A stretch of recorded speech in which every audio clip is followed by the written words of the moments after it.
I'm Dr. Sujanda. I'm from Energy Exemplar, and I'm a senior energy markets analyst at Energy Exemplar. It is my greatest honor to speak for Energy Exemplar for this topic. So today I will share more about my experience in long-term energy transition modeling. So, I mean, this topic will be about a little bit technical from like a modeling perspective, how modeling tools can be can be helpful in the long-term energy transition modeling. So okay, so PLEXOS is the product of the main product of Energy Exemplar, and it's being used for a wide range of energy system or energy markets modeling. So for example, here, PLEXOS it has been used for long-term energy transition, renewable integration analysis in several Southeast countries like Malaysia, India, Vietnam, Thailand, Indonesia, and Philippines. So they are used by international research organization collaboration with the country government or country more like research bodies in the countries. So there are already several good research results on this topic. So now the energy transition target in Indonesia, like in PLN, is like committed to phase out all the fossil fuels by 2060 to reach carbon neutral, and also the government is committed to to reach 23% renewable by 2025. So given these targets, how do we plan several like a pathway to reach this energy transition target to have a decarbonized future? So here I extract the two figures from the research conducted by IESR in Indonesia. So they use the PLEXOS as a tool to estimate the decarbonization pathways from 2018 to 2027. So okay, I mean, this study has been done like at hourly resolution. It's very good, very fine resolution, and like a cover 34 provinces in Indonesia, which like I mean, it's covered the Sumatra, Java, and Bali, the island, which account for 90% power supply and demand in Indonesia. So this is what energy supply look like in Indonesia. So in 2018, so you see a lot of coal generation is a black area down here, and also gas generation on top of that. So, and then, based on the model simulation, and in 2027, there is a possible pathway you can go into like a between 20 to 30 renewable penetration, and it's already power dispatch will be look like this. So you will have geothermal energy on the bottom, and then you have wind, like I mean, of course, it's a variable generation, and you also have solar, you have hydro, and on top of all this renewable with the fossil fuel generation. So, I mean, this is an example that gives you an idea. So how energy system modeling tool can help you to to realize the long-term decarbonization pathway. And so we talked about energy system model. It can be depends on the application or depends on the horizon. It can be quite separate. The application can be quite separate. For example, now it's 2021, and we look into we use the energy system modeling tool to look at the optimal dispatch, saying what would be the optimal dispatch in the coming weeks or the next day. But if we look at the saying the storage optimization in next year, saying you are expecting more rainfall in next year, or you have a more higher fuel price in next year, then you change your strategy on storage on your your maintenance plan, maybe on for this optimization, your infrastructure optimization. And then if you look into 2030, there's about 8 to 9 years from now. So you want to know what would be the expansion plan in the future, saying what would be the best plan to have a new installation, for example, a gas plant or wind farm or solar farm in specific area. So this would be your system expansion plan. And of course, in the long term, we are looking at the zero carbon targets, and that would be a really long pathway, because you apply new technologies, you have energy transition. I mean, could be like a hydrogen, could be other energy sources that will play a lot of role in this long-term transition. So, I mean, when we talk about simulation, like energy system simulation, we're not just talking about supply and demand balancing. We're also considering a range of factors, like saying a fuel price, saying your constraints on curtailment, and probably you have a storage and your limits on transmission. Would that be an upgrade on your transmission infrastructures? And of course, you have a diverse power generation sources. So you put together everything to make your energy transition plan. So, I mean, and over the years, we Energy Exemplar have involved in project to help the countries to make their energy transition, energy system plan models. So we have identified a range of challenges in this type of modeling work. And saying, first of all, I mean, we are expecting more flexible resource in the energy system, or in a power system that can be electric vehicle, could be batteries. So these resources are very critical in providing their flexibility. And then in the long-term plan, we should not only look at the generation and transmission capability, but in the future, I mean, we should also look at the storage and demand side capability. So that says, I mean, for example, if you change the demand side, you have some major take effect on changing the demand side. Its demand profile. You can potentially influence the needs on generation installation, and then you probably in the long-term energy system planning, you should also look at the transmission capacity expansion and also earlier decommissions. So all this would be like whenever is economical, it will be a solution, one of the solution in the model output. And then the next point is interesting. So to develop a long-term decarbonization pathway, so we should not only look at the power sector. So this is interesting. So for example, if you increase the coal consumption in power sector, that doesn't mean that you will use more coal in the whole energy system because of electrification. But I mean, of course, I'm not encouraging use more coal consumption in power sector, but this is the idea. We should have a model that capture the whole energy system instead of just looking to the power sectors. Okay, so and then when we do the simulation, we also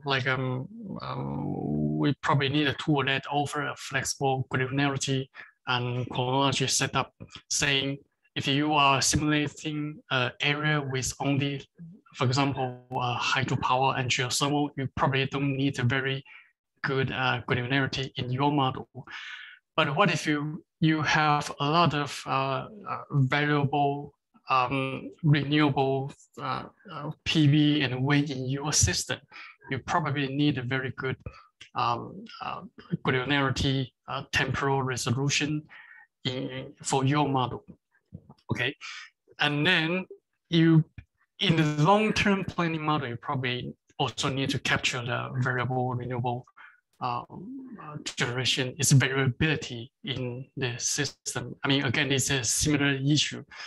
And when you increase this granularity and increase this resolution, you would probably need considerable computation resources. You need a better computer for doing, like, put together all this to consider the variability of renewables.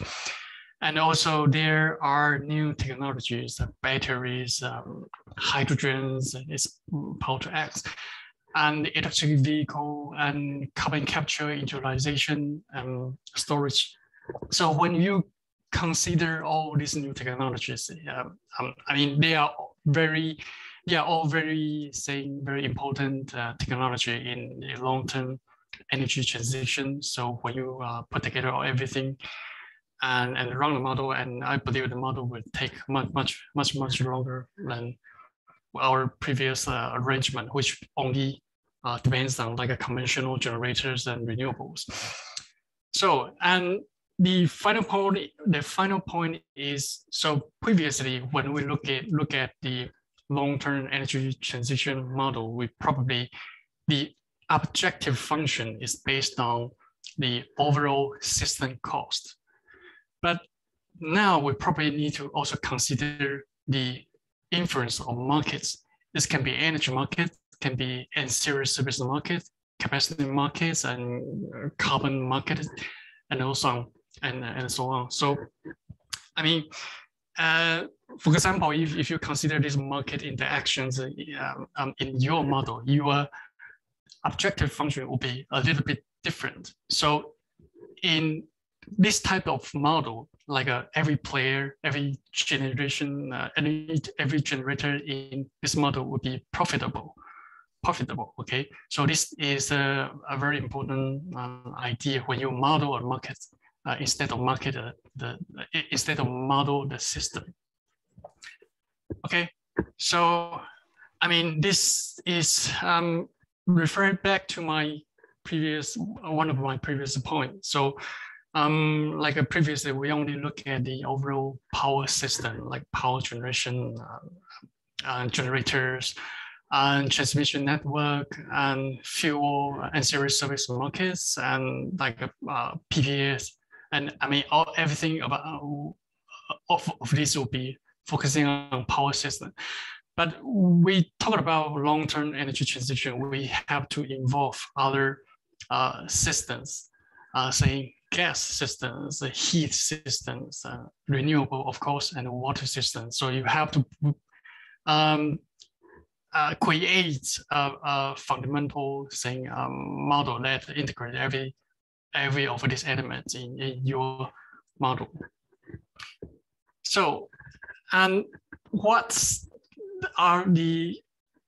type of question can be answered by a simulation tool? So, I mean, here is a list of the use case, saying expansion, investment planning, asset variation, risk management, market price forecast, and transmission analysis, reliability, and so on.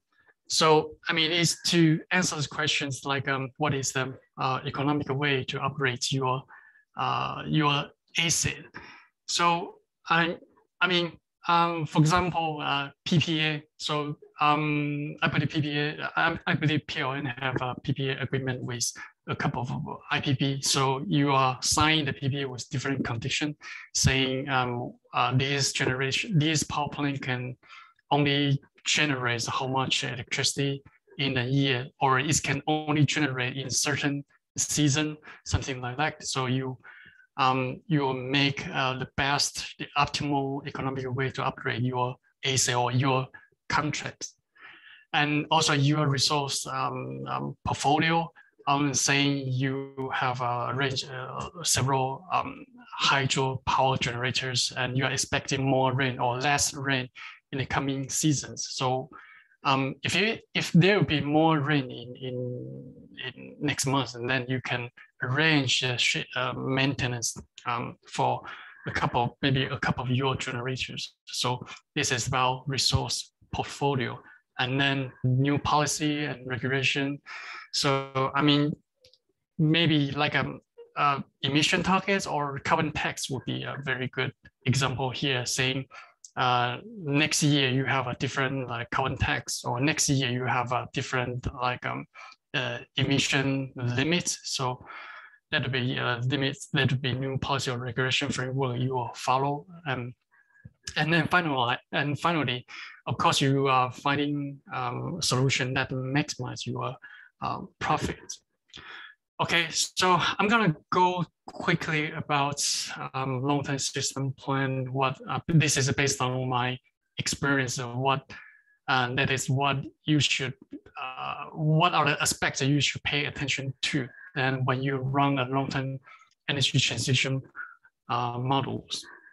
Okay, I mean, here, for example, I'm discussing this topic with an example using PLEXOS.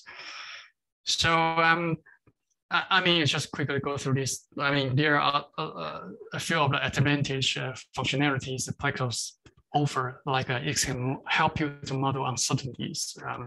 And you can define your customize your constraints here. So, I mean, this custom constraint is a very strong function in PLEXOS, saying you can, for example, you have a power plant with several generators, and your constraint can be saying at least two generators should be running at any time, or saying generator A should only running in the morning, generator B should only running in the afternoon, or saying generator B can only be run when the generator A is up.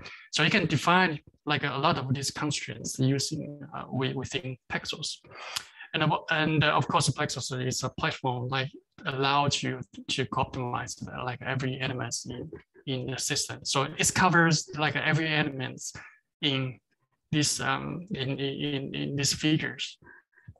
Okay, so of course, we just talked about the capacity expansion, it is a long-term plan. It's about optimal expansion, build, and retirement plan, and it's about resource adequacy. But I mean, simulation PLEXOS can also help you to do a reliability simulation. It's an assessment of system adequacy, or help you to schedule your maintenance plan, and also calculate LO, LE, LLP, these metrics. And also in the shorter terms, it help you to do your resource, saying optimize your resource plan. It can be resource allocation or your budget in the coming 3 or 5 years. So you have a emission allowance, fuel limits, storage target, and so on. And in the shorter term, from 1 day to weeks, and in this horizon, PLEXOS can be used as an engine to as an engine for the markets simulation and market cleaning. So it can be used to simulate unit commitment and economic dispatch, or security constraints, unit commitment and economic dispatch. So it can also go into sub-hourly level. So 10 minutes, 15 minutes, and simulate the markets with the bit from every generators. So, I mean, we talked about long-term energy transition. So as I said, we should not only look at the power sectors, and hydrogen is a very good example because it's more between, it can be a medium between power and the gas. So, I mean, in the long term, like there will be a focus on green hydrogen. That is to, use the power generated from renewables, and you have electrolyzers to produce the hydrogen. And this can be like, this approach allows you to avoid curtailment in this process.